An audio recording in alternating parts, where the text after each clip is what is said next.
What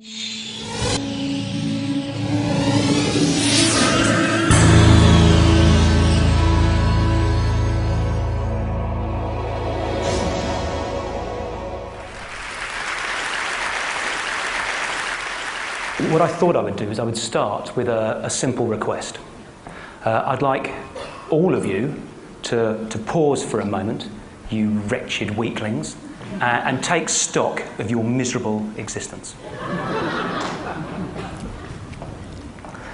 Now, that was the advice that St. Benedict gave his rather startled followers in the 5th century. And it was the advice that I decided to follow myself when I turned 40. Up until that moment, I had been that classic corporate warrior. I was eating too much, I was drinking too much, I was working too hard, and I was neglecting my family. And I decided that I would try and turn my life around. In particular, I decided I would try to address the thorny issue of work-life balance. So I stepped back from the workforce, and I spent a year at home with my wife and 4 young children.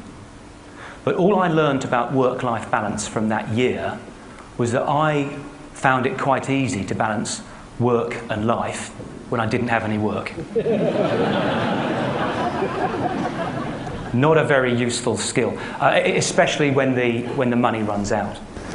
So I went back to work, and I've spent the 7 years since struggling with, studying, and writing about work-life balance.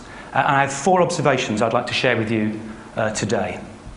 The first is, if society is to make any progress on this issue, we need an honest debate.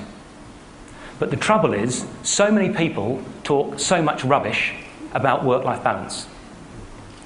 All the discussions about flexi time, or dress-down Fridays, or paternity leave, only serve to mask the core issue, which is that certain job and career choices are fundamentally incompatible with being meaningfully engaged on a day-to-day basis with a young family.